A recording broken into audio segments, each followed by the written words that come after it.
SVB's first year as a sponsor, my first year at WCS Talks, and I wish we had been doing this for a long time because this is an amazing conference, so thank you.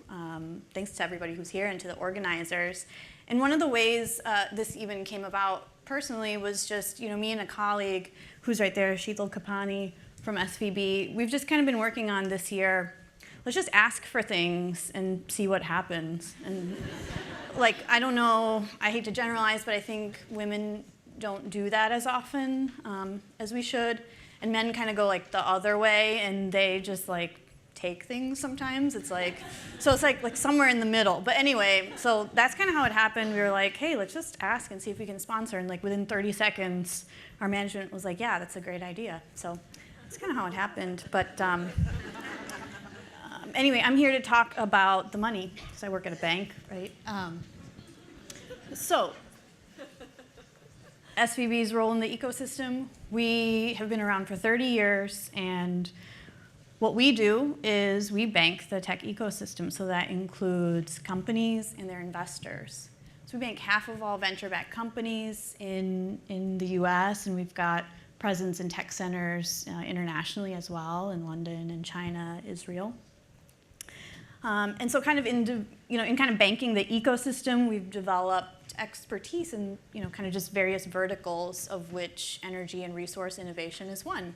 And that's one that started in 2008, just in response to all the venture dollars that are coming into clean tech. Oh, let me go back.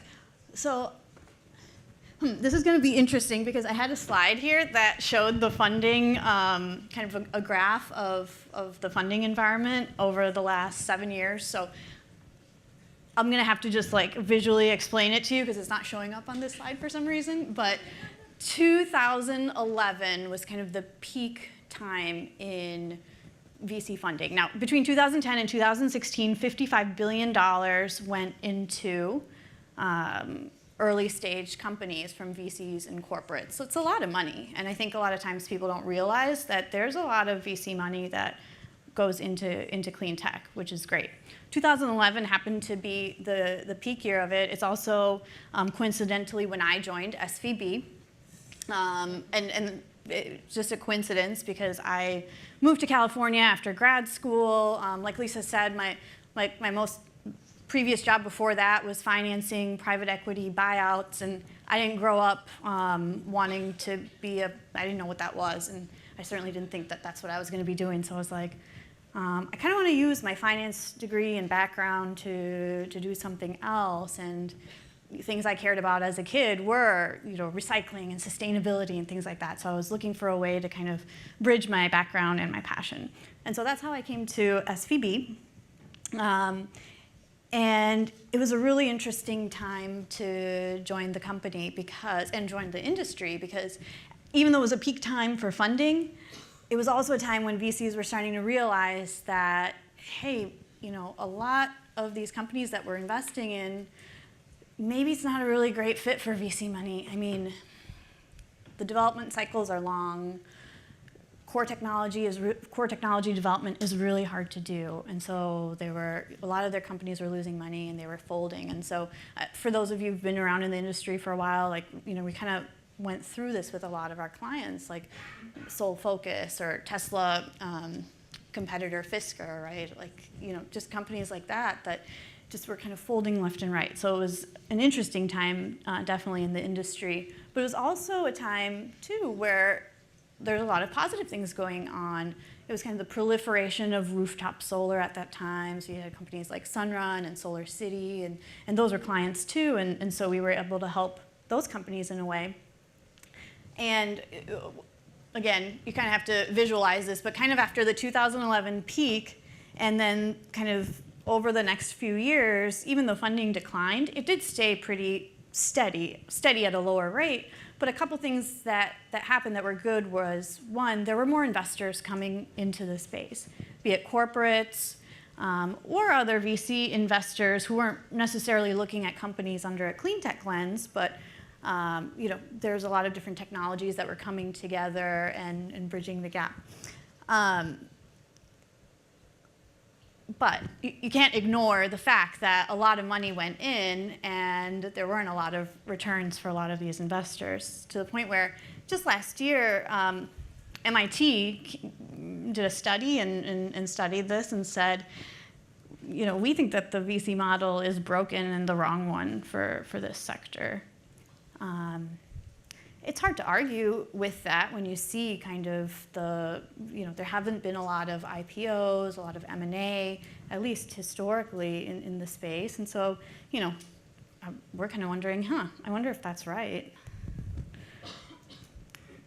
I guess my view on it is, I don't think that it's a broken model.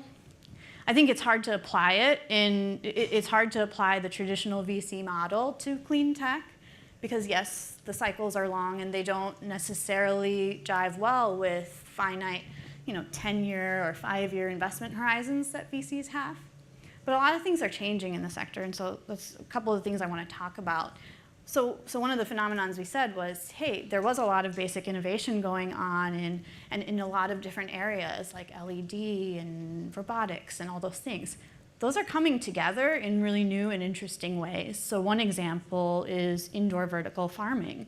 That the kind of business models that you see today wouldn't have been possible a few years ago without the advancements in LED, robotics, machine learning, all those sectors. And so they're coming together, and then you have investors who are coming in, and they're not necessarily clean tech investors, but they're finding it super interesting. And so you're kind of seeing more dollars coming in because it's kind of crossing over with various other themes. Okay, this is going to be hard too. But the point of this slide was going to be there is a lot of M&A activity happening now. Just in the third quarter, there were way more M&A deals than there ever have been in the past. So I can go through a few of those for you guys because some of them are our clients and they've already happened. So we can talk about them. One is Itron's pending acquisition of Silver Spring Networks. And that's pretty cool because it's metering hardware that's going to be combining with Silver Spring's communication and software capabilities to create real-time two-way communication throughout the grid.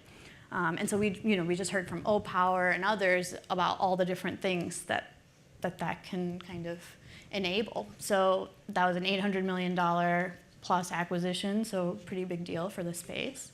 Another one is Blue River Technologies, just got acquired by John Deere. Blue River's technology is really interesting. It's robotics in the field, and so they use machine learning and computer vision to go through literally row crops and real time figure out if a plant is a plant or a weed and target the herbicide spray like directly on a weed, so it's like much better for the environment, cleaner, all kinds of things. That was a $300 million acquisition, a 10x return for venture investors, so that's great. Similarly, strong return was Granular, got acquired by DuPont for $300 million, and they make software to make farms more efficient. So those are just a few examples of kind of M&A in the space, and that's great because it brings more investors, it brings more excitement to our sector, it brings more investors in, and we need, VCs need to make the return in order for them to continue making the investments. So all this kind of is culminating in record funding in 2017. So it's up 20% versus 2016. Double that of 2013 lows. So that's super exciting, and I think what I want to leave you guys with, because I'm running out of time, is two things. One, there's funding beyond VC, right? And a lot of these funding sources are complementary to each other. So absolutely, as you're looking at funding your capital structure, you should go after all of these different sources to lower your overall cost of capital. And the other thing I would like to leave you with is that now is an amazing time to be a clean tech entrepreneur or to join a clean tech startup, just kind of given this funding environment, given all the technology development that's happening in the sector. And so I'm hoping this time next year, we're going to be seeing some of you folks on stage, and you'll be telling us about your next startup, and hopefully we'll be working with you at SVB. So